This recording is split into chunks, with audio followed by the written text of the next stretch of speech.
Bonjour, bienvenue dans votre nouvelle édition de votre émission Impact Positif, l'émission qui vous fait découvrir tous les mois une nouvelle association.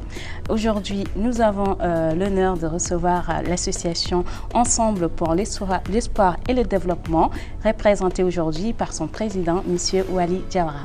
Bonjour M. Diawara. Bonjour Assiette. Merci d'avoir accepté notre invitation et d'être parmi nous aujourd'hui. Je vous laisse tout de suite vous présenter, M. Diawara. Merci Assiette, merci à RMI Info pour cette invitation et cette occasion de m'exprimer pour nos adhérents et pour un public beaucoup plus large. Et Wali Diawara, donc natif de Bouli, Guidimara en Mauritanie. J'ai vécu en France depuis 22 ans et président de l'association LEAD. Pouvez-vous nous parler du LEAD, Ensemble pour l'espoir et le développement? Quel est son historique?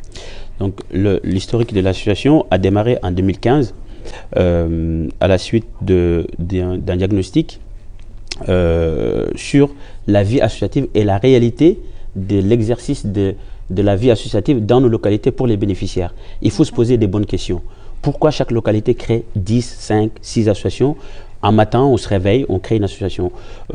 Travailler sur les mêmes domaines d'activité, la santé, l'éducation, les domaines qui, normalement, doivent apporter quelque chose à la vie des gens. Donc, on s'est dit, il faut créer une synthèse, une sorte d'organisation qui a une capacité à fédérer, une capacité à avoir de la crédibilité.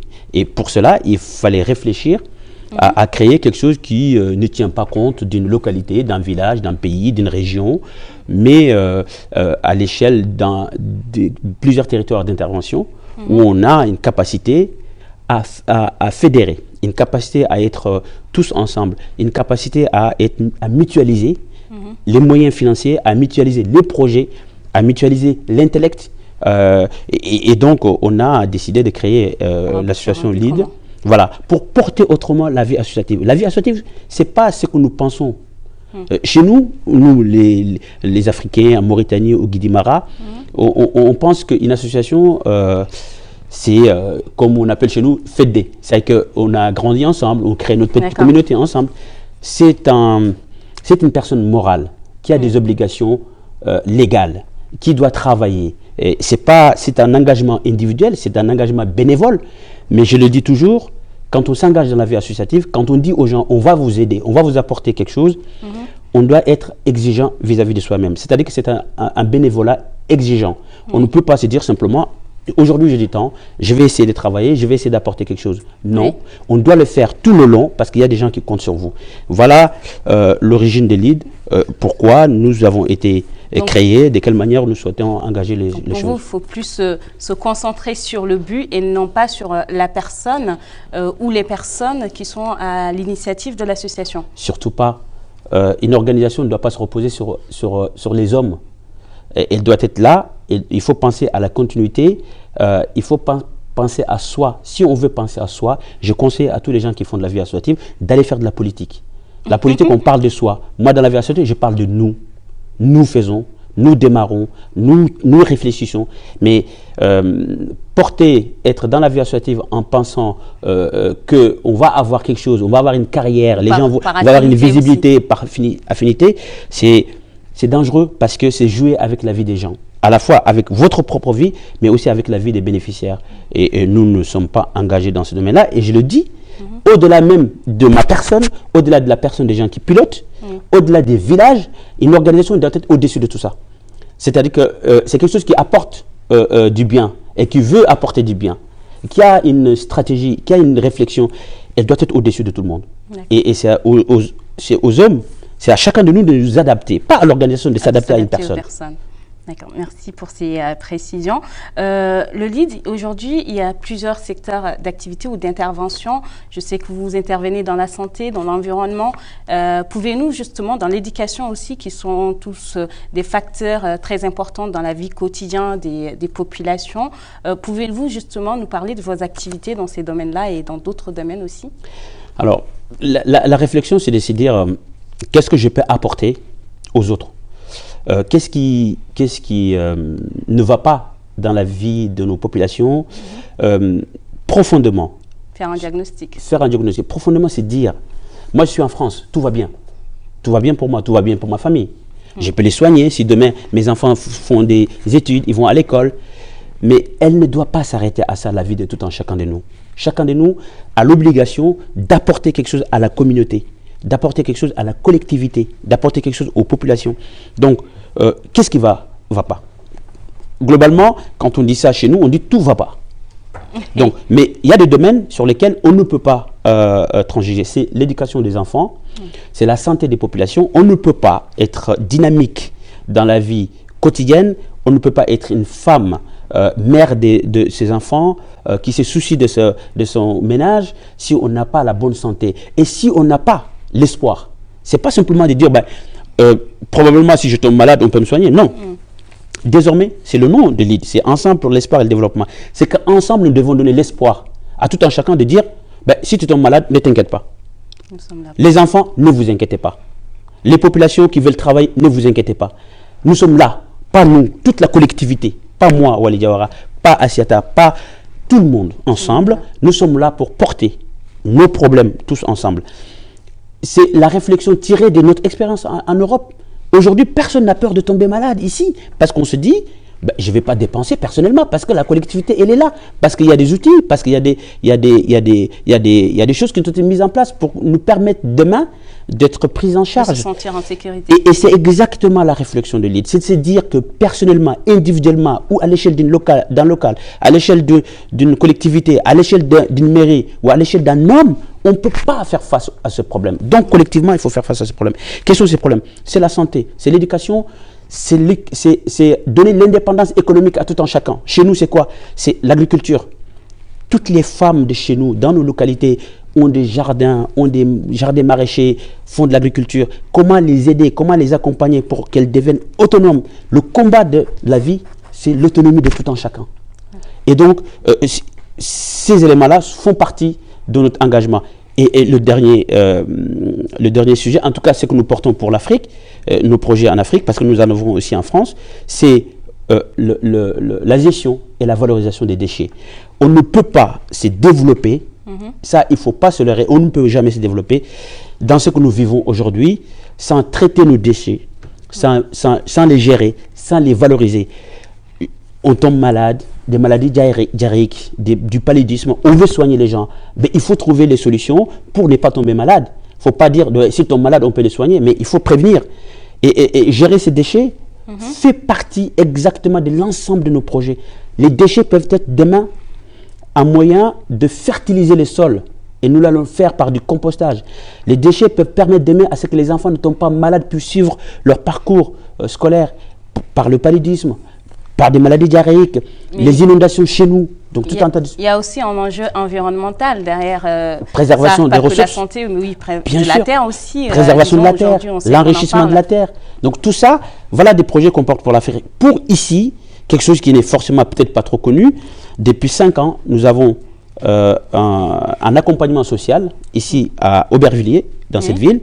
Tous les migrants, toutes les populations qui ont des problèmes de papier, qui veulent avoir un emploi, qui veulent avoir un logement, qui veulent avoir de la médiation socio-familiale, qui veulent avoir de la médiation vis-à-vis des écoles pour les enfants, pour l'accompagnement des enfants. Nous travaillons avec la préfecture de Seine-Saint-Denis et la ville d'Aubervilliers. On a un salarié qui a été financé par ces collectivités-là qui nous permettent d'aider et d'accompagner. Et ça, c'est quelque chose de vachement important parce que nous dépendons de nos adhérents.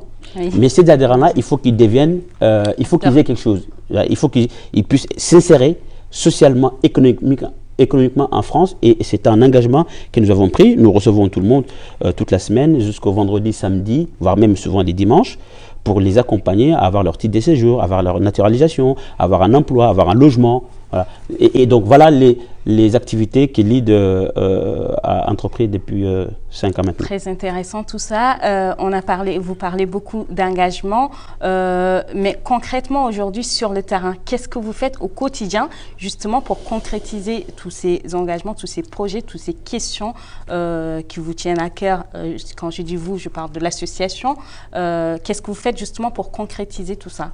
Alors, je vais prendre domaine par domaine. Sur le domaine de la santé, nous déployons nos activités dans plusieurs localités au niveau du Guidimara, parce que c'est notre premier territoire d'intervention, dans le Gorgol aussi, à Nouakchott. D'abord, en faisant un tri dans la société. Moi, Walid Diawara, ma famille, elle ne bénéficie pas directement ou au quotidien des activités de l'association parce que je considère que je ne suis pas dans le panel des personnes qui ont des difficultés à se prendre en charge financièrement. Donc, nous faisons en sorte que nos populations, comme en France, quand on veut vous donner l'aide médicale ou la CMU, vous avez des conditions de ressources, on analyse votre situation et c'est fait localement par les populations locales. On vous remet une carte de santé aux populations pauvres qui n'ont pas les moyens demain d'acheter un médicament, d'aller faire une consultation médicale. Donc, ils se soignent. On a 100 000 personnes l'année dernière, en 2019, le bilan de l'année 2019, nous avons soigné au quotidien. Pas une one shot, mais c'est à chaque fois que vous tombez malade.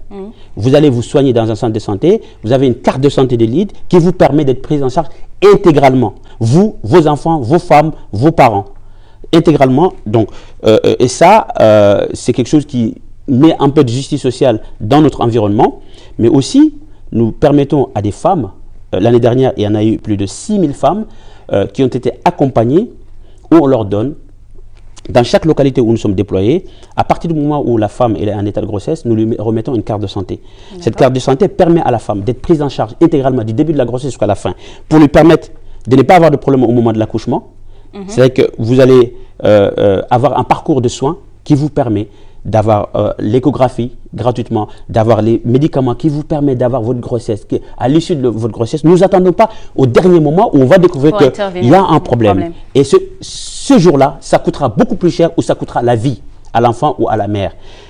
Nous avons considéré que la grossesse d'une femme, elle appartient à la collectivité locale. Une femme, elle n'appartient pas simplement à son cercle familial. C'est notre réflexion. C'est l'avenir même de nos territoires, l'avenir même du pays. Ou d'une localité. Donc, un enfant qui va naître, c'est à vous de prendre soin de cet enfant. Et au-delà de l'accès aux soins, ça c'est l'accès aux soins, nous donnons la possibilité à chaque personne qui tombe malade, qui doit être évacuée. Chez nous, on ne permet à une personne de bénéficier d'une ambulance que lorsque vous avez 15 000 ougas ou 70 000 ougas pour aller à Nouakchott. Nous disons que désormais c'est fini. Quand une personne tombe malade, que vous soyez riche, pauvre, enfant, femme, de la localité ou pas de la localité, dès lors que le centre de santé vous dit que vous devez partir, on doit vous amener, on vous évacue et c'est l'association qui paye. Donc, ça c'est quelque chose de vachement important. En France, c'est exactement la même chose. Quand on tombe malade, on appelle les pompiers et vous disent est-ce que vous avez de l'argent pour partir? On ne peut pas vivre dans une société où les gens qui ont les moyens se soignent, les autres qui n'ont pas les moyens, on vous dit allez crever tranquillement chez vous. Ça ne peut pas développer un pays. Tout ce que nous faisons doit tourner autour de cela. L'objectif, c'est de permettre à tous d'accéder, d'avoir une bonne santé, tout simplement, sans forcément faire de distinction en fonction de la position sociale de la personne. Exactement. Le rang social n'a pas d'importance. Tout en chacun, c'est de la démocratie. C'est la vie même des hommes. Chacun de nous, il y a un élément qui est fondamental. C'est une des libertés fondamentales. Nous devons avoir tous accès aux soins. Il n'y a pas de tri dans la société. Nous ne devons pas faire de tri. Ce n'est pas de la faute de quelqu'un d'être pauvre. C'est les circonstances de la vie. Ce n'est pas parce que c'est un feignant, ce n'est pas parce qu'il n'a pas envie de gagner de l'argent. Mais chacun de nous, nous avons notre chance dans la vie. Et donc, nous devons le permettre. Et ça, c'est le domaine de la santé. Ça, c'est le domaine de la santé. Mais quatrième chose sur le domaine de la santé que nous prenons en charge, c'est que nous ne pouvons pas simplement dire nous donnons l'accès aux soins aux populations. Mais les personnels médicaux qui sont sur place, quel est leur devenir? Nous avons constaté que chez nous, les infirmiers ou les sages-femmes peuvent faire 5 ans, 6 ans, 10 ans dans une localité sans jamais faire de formation continue. Ils ont tous les outils. Je prends l'exemple du Guidimara. Les migrants, qui sont des hommes valeureux, qui font beaucoup de choses pour nos localités, qui ont permis un développement important des infrastructures sanitaires et autres, mais ça ne suffit pas. Il faut accompagner ces populations à avoir la meilleure qualité de prise en charge. Nous avons décidé en 2017 de démarrer une formation des infirmiers et des sages-femmes en France. Jusqu'à présent, nous avons fait venir 19 infirmiers qui viennent ici, parce que nous avons des conventions avec des établissements de santé en France, qui viennent faire 1 mois, 45 jours, 2 mois, pour se former sur des modules spécifiques, parce qu'ils ont des outils, parce qu'ils ont des machines là-bas, des échographes. Vous savez qu'il y a des échographes souvent, il n'y a qu'un personnel de santé qui est capable d'interpréter les résultats d'un échographe. Et ça, c'est fort dommage. À partir du moment où nous avons les outils, où nous avons les capacités à diagnostiquer des maladies, mais il faut donner la possibilité au personnel de santé de développer ces compétences. Le développement des compétences dans tous les domaines en Afrique. Il ne suffit pas que d'avoir le matériel, il faut savoir aussi l'utiliser et avoir les compétences. Il faut savoir le diagnostiquer. Donc ça, c'est important. Oui, il ne faut pas simplement avoir du personnel qui a fait une formation initiale, qui a fini depuis 10 ans, qui n'a jamais bénéficié. Ils viennent en France. Pourquoi en France? Parce que ici, c'est un terreau favorable au développement des compétences de la santé. Donc, ils sont dans des établissements qui sont équipés, des plateaux techniques qui sont bien équipés, ils rencontrent du personnel qui a de l'expérience et ils retournent chez nous avec une expérience formidable pour pouvoir mieux soigner les populations. Le deuxième domaine, c'est l'éducation, où le diagnostic que nous avons fait, jusqu'à présent, on part du Guidimara. Pourquoi? Parce que c'est une région extrêmement pauvre, c'est une région extrêmement analphabétisés. Et donc, nous nous sommes dit que le rêve de tous les enfants, les rêves des enfants, pourquoi à 16 ans, à 14 ans, les enfants abandonnent l'école? Parce que c'est une région fondamentalement immigrée. Ils rêvent tous d'aller en France. Mais il faut montrer l'envers du décor à ces gens-là. Il y a plusieurs objectifs dans ce que nous faisons. Nous nous sommes dit, il faut d'abord mobiliser. Mobiliser pour dire aux populations, l'éducation, c'est la seule activité pour un enfant. On ne peut pas avoir à 10 h du matin un enfant dans la rue, à 8 h un enfant dans la rue qui n'est pas à l'école. Ce n'est pas admissible.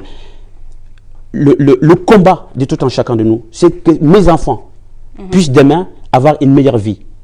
Les enfants des autres aussi, pas simplement ces enfants. Et de quelle manière on peut le faire? Je veux dire, on va vous mobiliser, on va montrer que vous êtes, le cœur de notre programme, c'est l'enfant doit comprendre cela. Les parents et aussi les autorités. Et qu'est-ce que nous avons fait? On s'est dit, on va désormais établir un concours dans nos territoires d'intervention pour leur permettre, de mettre l'éducation au cœur des préoccupations des enfants. Vous voulez découvrir la France? Nous allons vous faire découvrir la France. Maintenant, pendant que vous êtes en 5e année, en 6e année, et ça va vous permettre d'avoir un choc culturel, d'avoir une imagination qui va déborder. Parce qu'on va vous amener dans un endroit où ça va vous permettre d'imaginer, de réfléchir. Donc, ils viennent ici, pas simplement pour découvrir la beauté de la France. Je dis, il faut construire des citoyens de demain. Si demain, un enfant, il vient ici, il a 12 ans, il voit ce qui se fait dans ce pays, il va à l'Assemblée nationale, il va à l'Élysée, il va découvrir les parcs d'attractions, il va voir les centres de santé, il va voir les hôpitaux, il va voir les entreprises, il va à France Télévisions. Cet enfant a un choc qui lui permet demain d'être jaloux, de vouloir faire la même chose pour son pays. Donc construire les citoyens de demain, c'est leur permettre de découvrir tout cela ici en France. Et ça se fait par sélection? Vous sélectionnez comment? C'est les gens qui ont les meilleurs résultats à l'école, j'imagine? Alors, ce sont les gens qui ont les meilleurs résultats. En fait, on fait un examen local dans toutes les localités. On choisit 15 enfants. Et ces 15 enfants font un examen régional. Les meilleurs de chaque localité, on les regroupe à Sélibabi ou à Nouakchott, ils viennent, ils font un examen et on prend les 15 premiers. Et ces 15 premiers viennent découvrir. Et nous en faisons un film pour permettre à tous les enfants d'autres localités de voir ce que ces enfants ont vu en France. Créer là, pas simplement d'aller à l'école, mais une compétitivité. Pour les motiver aussi à vouloir aller à l'école. À vouloir aller à l'école, mais pas simplement à vouloir aller à l'école, mais à être bon. Oui. Il ne faut pas simplement aller s'asseoir, regarder l'enseignant et autres, mais à être bon. C'est à mettre la vie, c'est la compétition. Oui. Faut pas se leurrer, la vie, c'est la compétition. Donc, mettre cela pour les enfants, c'est nécessaire. Nous allons là travailler aussi. On a, l'année dernière, le Covid est venu perturber pas mal de choses, pas que simplement chez nous. On avait signé l'année dernière une convention avec le ministère de l'Éducation nationale français, avec le ministère de l'Éducation nationale mauritanien, pour faire venir des directeurs d'école et des enseignants en immersion dans les écoles ici. Pourquoi? Parce que nous considérons que la vie de l'enfant, il y a souvent ça manque, cette prise de conscience par les directeurs d'école, par les enseignants, que la vie de l'enfant est fondamentale dans le parcours scolaire. Donc on voulait faire venir des directeurs d'école. Cette convention, elle existe. Nous allons démarrer parce que les choses commencent à s'améliorer et nous l'espérons, avoir un vaccin ou avoir la possibilité de pouvoir voyager, de partir faire les choses. Et les enseignants et les directeurs d'école doivent venir. Il y a une vingtaine de directeurs qui devaient venir au mois d'avril l'année dernière. On n'a pas pu le faire par la crise sanitaire, mais nous allons devoir le mettre en œuvre parce que c'est quelque chose qui nous tient particulièrement à cœur. Pas simplement mobiliser les enfants et les parents, mais se mobiliser aussi les corps enseignants, mais en donnant des compétences supplémentaires. Vous parlez beaucoup de Guidimaha en termes de territoire. Est-ce qu'aujourd'hui, vos activités sont concentrées sur cette zone ou c'est plus élargi? Alors, nous n'avons pas de territoire d'intervention limité. Nous allons au Tagan par le fait d'une personne qui a vu les activités des leads, qui veut qu'on aille les déployer. Nous allons en Gambie déployer les activités. Nous sommes au Guidimara parce que c'est le territoire que nous avons maîtrisé. Le Guidimara est une région formidable, pas simplement parce que je viens du Guidimara, mais parce que c'est la région qui concentre là la multiculturalité de la Mauritanie. On trouve là des populations mortes, des populations Peul, des populations soninké, tous mélangés. La capitale régionale en est un exemple parfait. Et donc, nous connaissons cette région, elle est profondément immigrée, elle est profondément pauvre, elle est profondément une région où on a des terres qui sont arables, de l'agriculture qui peut se développer, donc une région qui a des potentialités économiques. Donc c'est un bon exemple pour pouvoir travailler là. Mais nous pouvons déployer nos projets partout en Mauritanie et partout dans d'autres territoires. D'accord. Donc Guidimara, c'est juste le centre, mais c'est prévu qu'on... On va dire que c'est le laboratoire d'expérimentation, mais qui peuvent être déployés ailleurs. D'accord. Je sais aussi que vous intervenez dans certaines zones du Mali et bientôt du Sénégal. Oui. Comment ça se passe justement avec les collectivités locales? Parce que là, vous faites pas mal d'actions, notamment en termes de santé, mais aussi en termes d'éducation. Quels sont vos rapports justement avec ces collectivités? Alors, il y a l'un des éléments fondamentaux de notre manière de conduire les projets, et il faut changer les mentalités. La pédagogie, faire apprendre aux gens de porter autrement, pas d'arrogance. Nous venons là, dans une localité ou dans un pays, en voulant faire des choses parce qu'on peut faire beaucoup de choses. Mais il faut le faire dans l'ordre. Parce qu'il faut respecter les gens, il faut respecter les autorités, il faut respecter les collectivités territoriales, les mairies, il faut respecter les notables des localités, des villages. L'île ne porte aucun projet dans aucune localité s'il n'y a pas d'accord avec à la fois l'État, si l'État ne le permet pas, si localement les préfets, les gouverneurs, les mairies ne sont pas impliqués dans ce que nous faisons. Et donc, nous sommes dans une manière de mobiliser à la fois les populations, les autorités, pour travailler tous ensemble. Il faut travailler en parallèle. Il ne peut pas y avoir de jonction. Mais du coup, là, comme je reformule un peu ma question, aujourd'hui, vous faites des activités qui, normalement, incombent à l'État. La santé pour tous, l'éducation des enfants. Est-ce que par là, les collectivités ne voient pas en vous un adversaire ou un concurrent? Alors, il serait totalement bête, et je pèse même mes mots, parce qu'on a bien vu, tout en chacun, on n'a même pas besoin de poser ce diagnostic-là. En Mauritanie, on a énormément de femmes qui accouchent dans les maisons, on a énormément de personnes qui n'ont pas les moyens financiers de se prendre en charge. La collectivité, quel maire aujourd'hui, ou quel président de la République, quel ministre va dire, écoutez, je ne veux pas d'aide parce que tout va bien chez nous. Ça n'existe pas. L'État ne paie pas tout. Ça, il faut pas, c'est un rêve. On aurait aimé que l'État nous paye le revenu universel. On aurait aimé que si ma mère tombe malade, que l'État soit là, mais elle ne paie pas.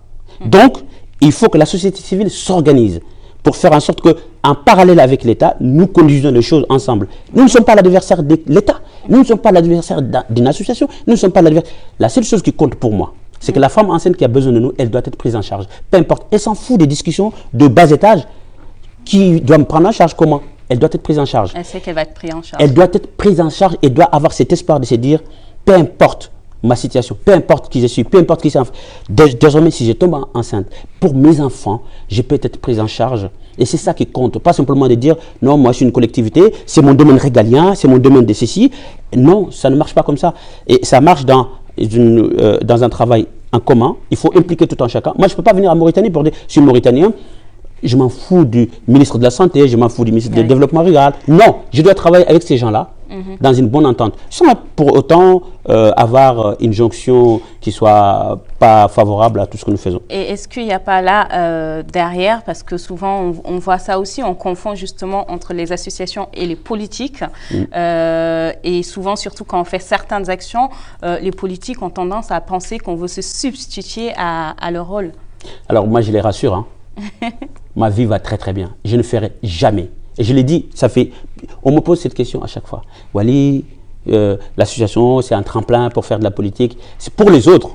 Walid Diawara, pas pour moi. Je l'ai dit à RMI Info, vous pouvez le diffuser, dire à tout le monde. Vous voulez pas faire de la politique? Mais je ne le ferai pas parce que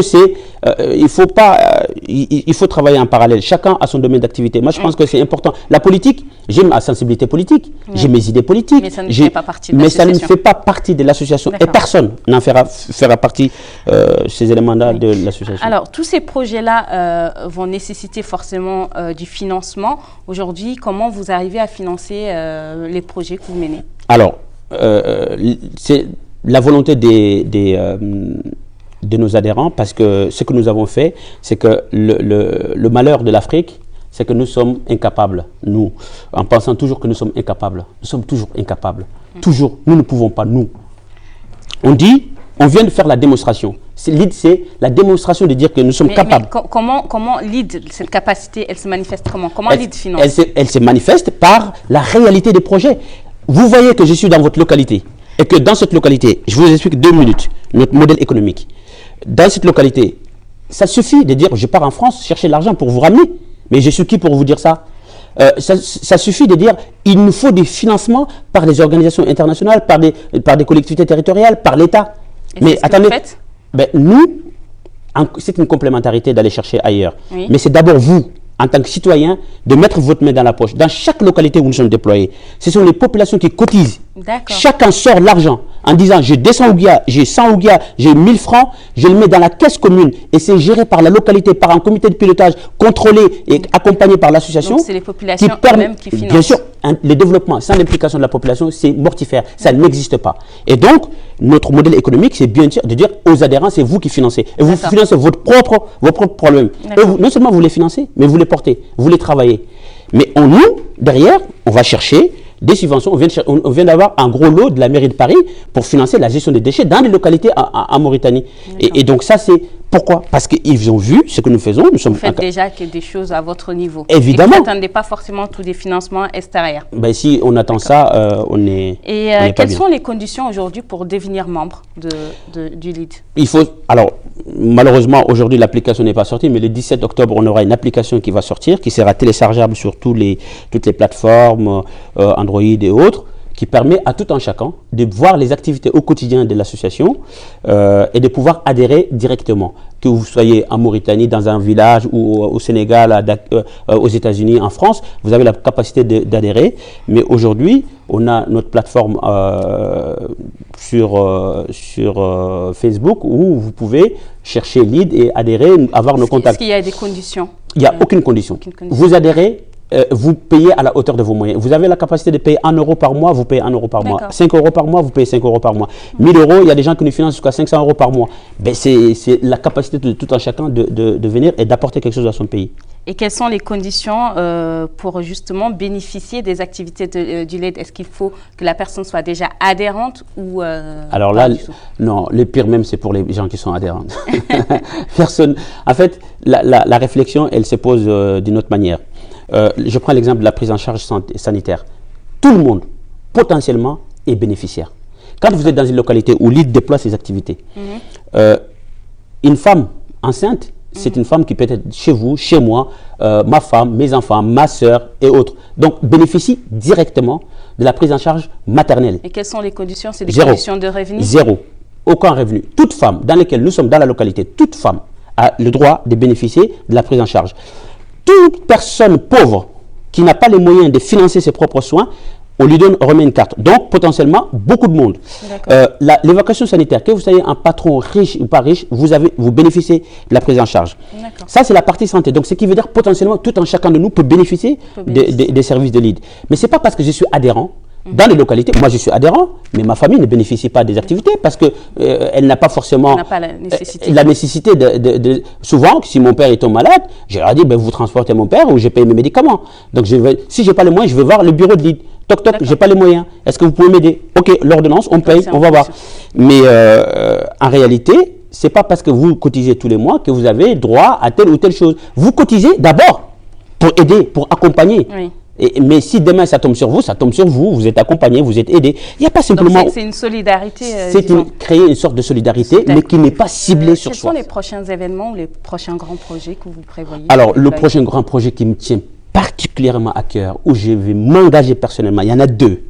Nous avons fait la démonstration cette année que nous pouvons produire des produits agricoles, maraîchers, des légumes en pleine saison, sec, à 45 degrés, 50 degrés. On a produit du gombo toute l'année pour permettre à ce que les gens puissent se nourrir, à la fois se nourrir bien, mais aussi la possibilité de dire aux gens, nous pouvons faire de l'agriculture hors saison. N'attendez pas que la pluie tombe. Le sous-sol, nous avons un certain nombre de forages que nous avons mis en place et nous faisons de l'agriculture. Et nous allons le développer davantage pour que l'année prochaine, toutes les populations qui sont dans nos localités d'intervention puissent manger quelque chose. Il y a une certaine autosuffisance locale. Mais au-delà de ça, le Covid vient de le confirmer. Vous savez, le Guidimara, ils vont chercher leurs tomates fraîches à Bakel. Mais si les frontières sont fermées, comment vous faites? Travaillez, vous avez des terres arables, vous avez de l'eau au sous-sol, travaillez.